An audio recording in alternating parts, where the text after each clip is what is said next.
ден, почитувани гледачи. Ова е емисијата Македонско издание, која што веќе 25 години се емитува во Канада, на самиот почеток на кабловската телевизија Роджерс, а од 2007 година и на интернет.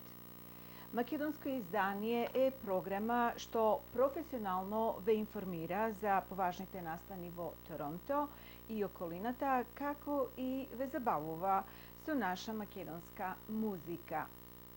Ова лето во 2023 година одбележавме два историски настани од македонското минато, а тоа се 120 години од Илинденското востание и 60 години од катастрофалниот земјотрес во Скопје.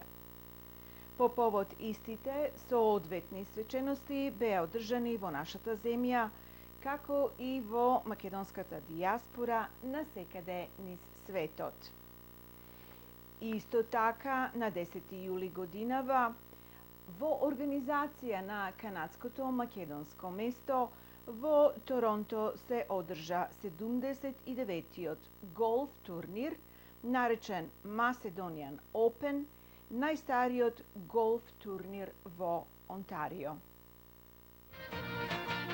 Канадското македонско место во Торонто на своите станари им нуди угодно живеалиште, хармоничен живот и одлична услуга.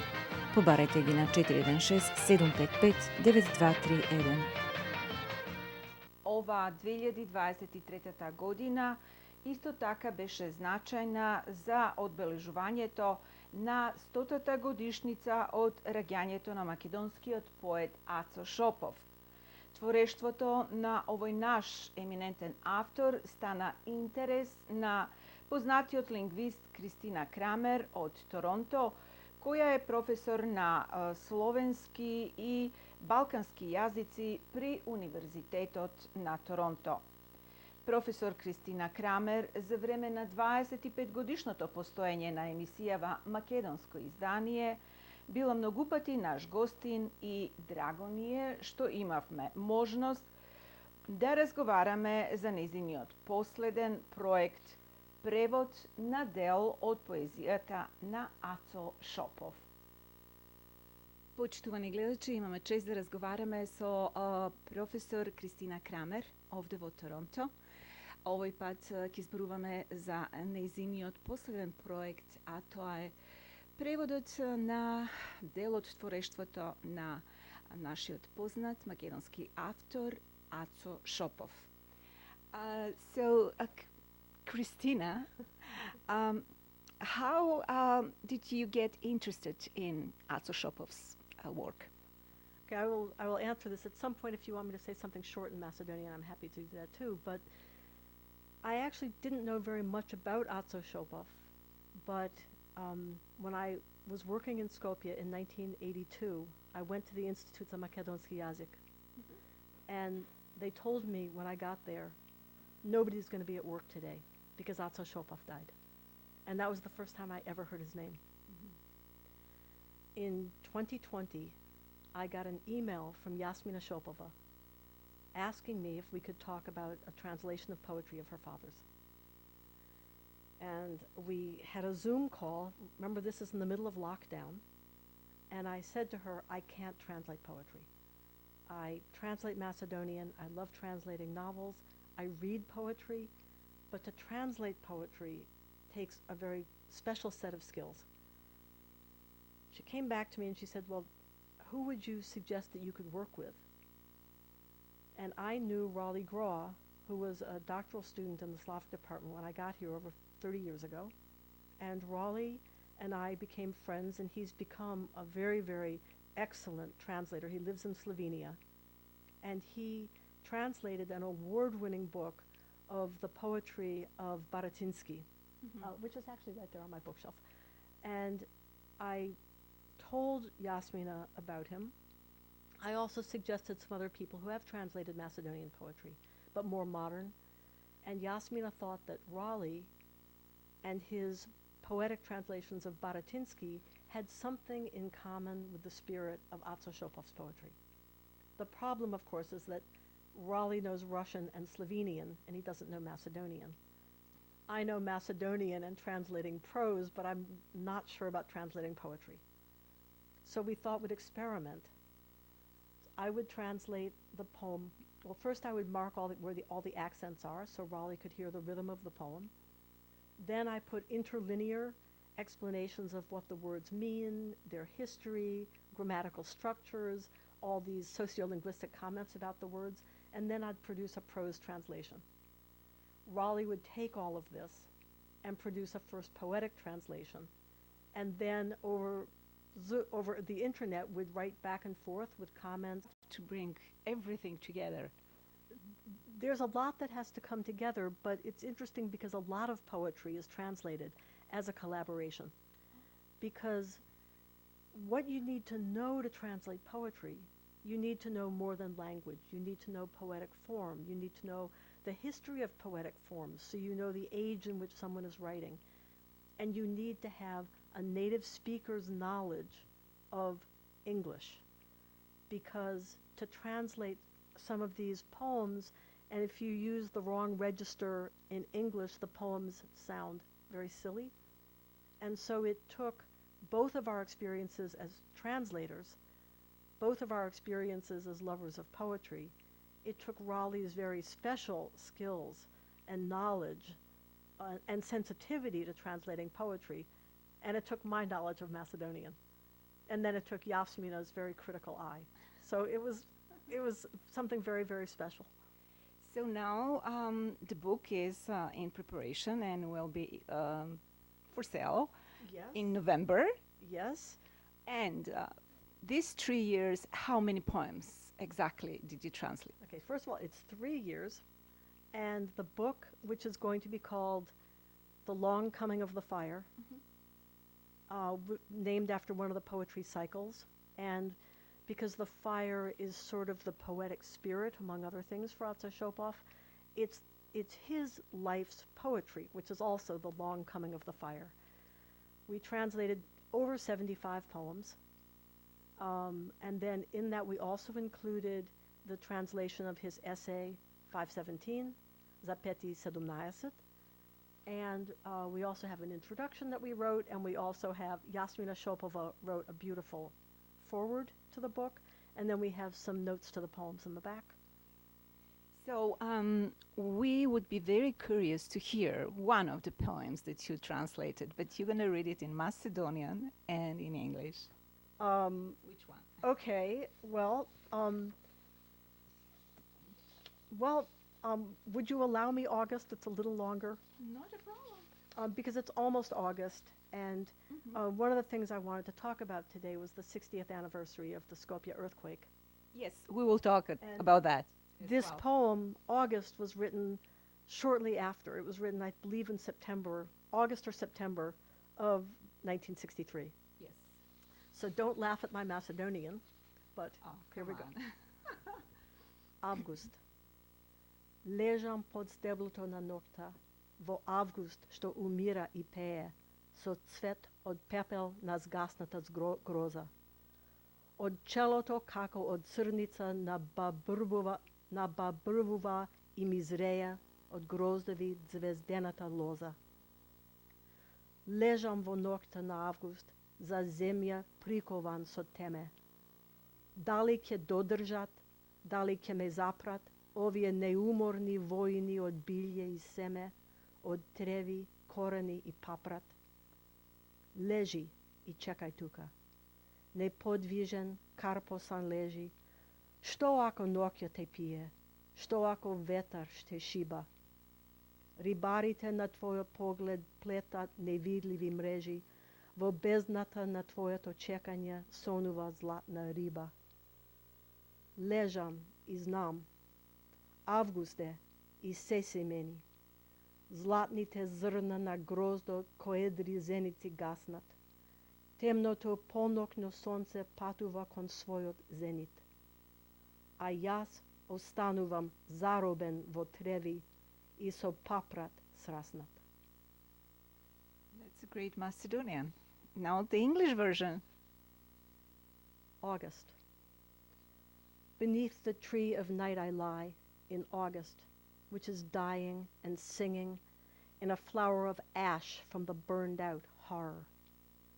From my forehead, as if from black soil, a vine of stars is springing, heavy with ripening, swelling clusters. In the August night I lie, my head riveted to the earth. Will they stop me? Will they continue to hold me, these tireless soldiers of seeds and herbs, of grass and roots and ferns and foliage? Lie here and wait. Be still. Be a stone. So what if night drinks you and you're lashed by the wind? The fishermen in your eyes weave nets unseen. In the depths of your waiting, a golden fish dreams. I lie here and know. It is August, and everything's changing. The golden grapes like widened pupils lose their fire. The dark sun of midnight proceeds to its zenith. But I remain captive in grass, cemented to ferns. Great. So as you said, this year we are marking the 60th anniversary of the catastrophic earthquake in Macedonia that happened in 1963. And one of the short essays that you translated, it's called 517. So for our viewers who are not very familiar with Skopje's history, could you please explain the title 517? And when was it that he wrote it? Okay, thank you very much for letting me talk about Skopje. And so Skopje just carries so much meaning for me. And to think that at 5:17 in the morning on July 26th, there was a catastrophic Skopje earthquake. People in Macedonia know that they say every 500 years that it's a catastrophic earthquake. And people were still at home, they were still in bed. More than 1,000 people were killed. Over 80%, I believe, of the built structures of the city fell down. Houses came down. All these new buildings that had been built after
crowd the train station. It makes me sad because before it was, you could, wherever you looked and you saw, and that symbol of the people who died and the remembrance of the people who died and the spirit of those who built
It is to you I give these lines, fully aware of their inability to ever touch the depths of your suffering, the strength of your nobility, the height of your unspoken human beauty.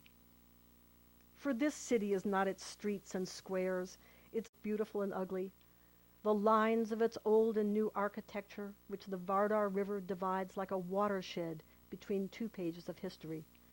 For this city is not these graves of iron and concrete, of mortar and brick, not these dark, menacing cracks in the walls, these diagonals of death, not these oddly suspended roofs above the sidewalks. For this city is you. This city is the invisible architecture of your conscience, your love, your patience and suffering, the city of the unrecognized humanity that lies within you. History will write, the city of humanity was born at 517. I watched as you built it, your fingernails digging at the concrete slabs in search of your son, daughter, friend, brother. I watched as you crawled through narrow cracks and crevices to pull them from the jaws of hellish uncertainty.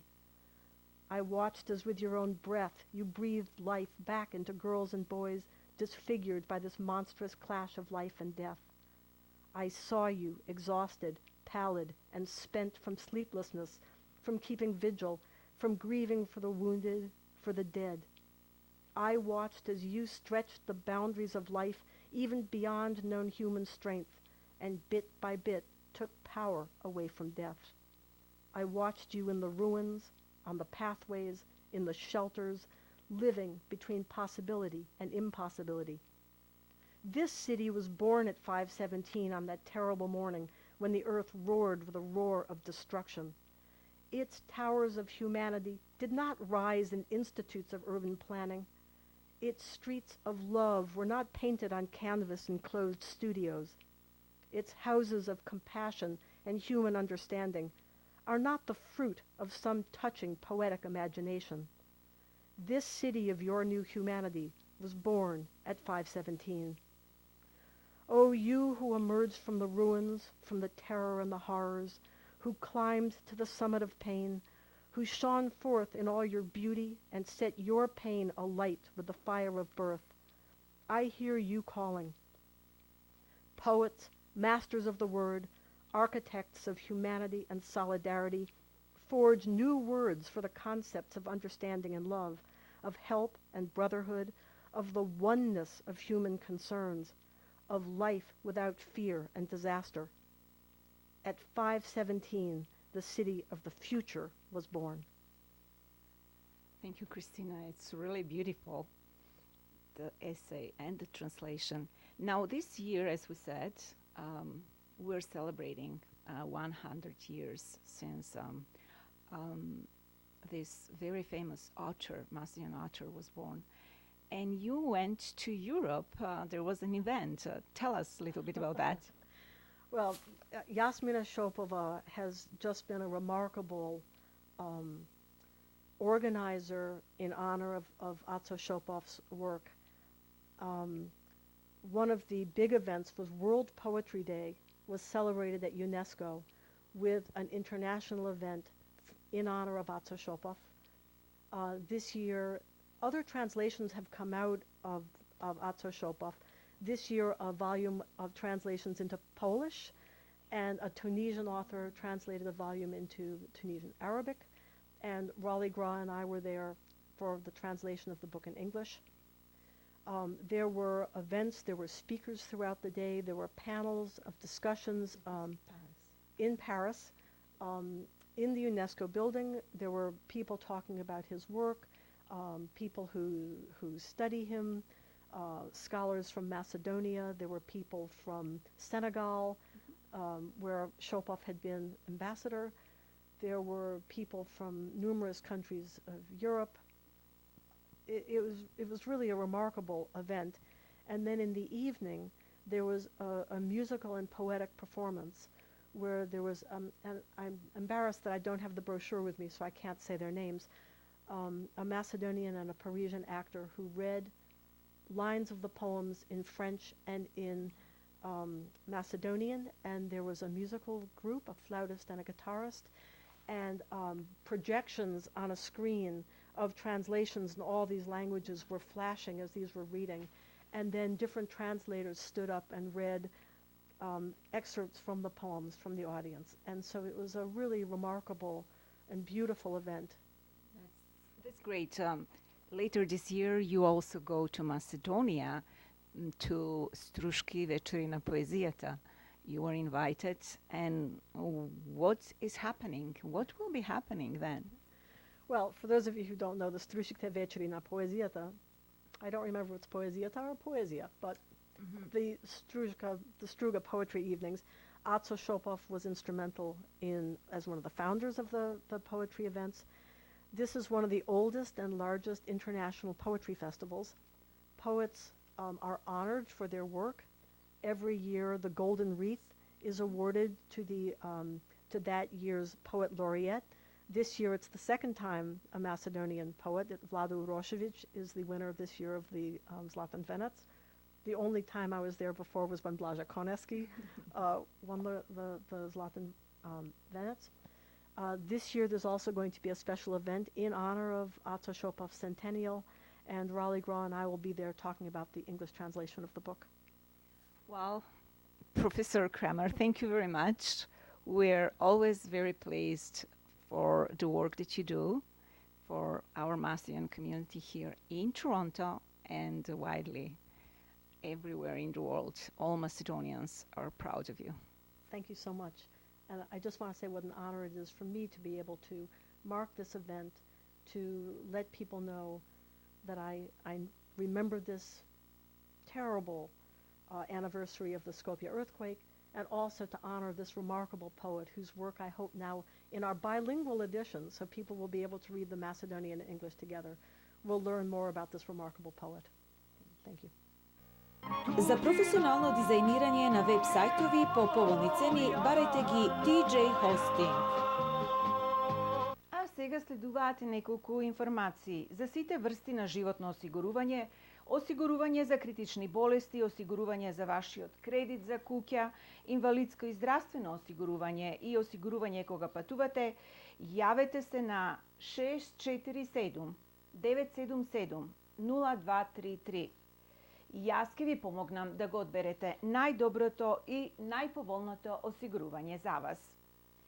Читајте македонски вести со детални информации и важни надписи за македонската комуна во Торонто.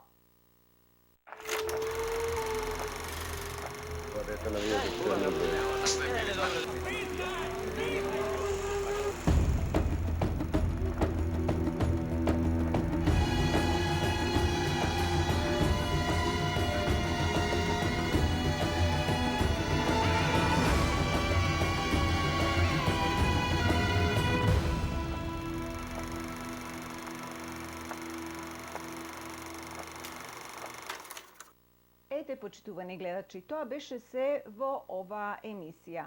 До нашето следно видување ви благодарам за вашето ценето внимание, пријатно и довидување.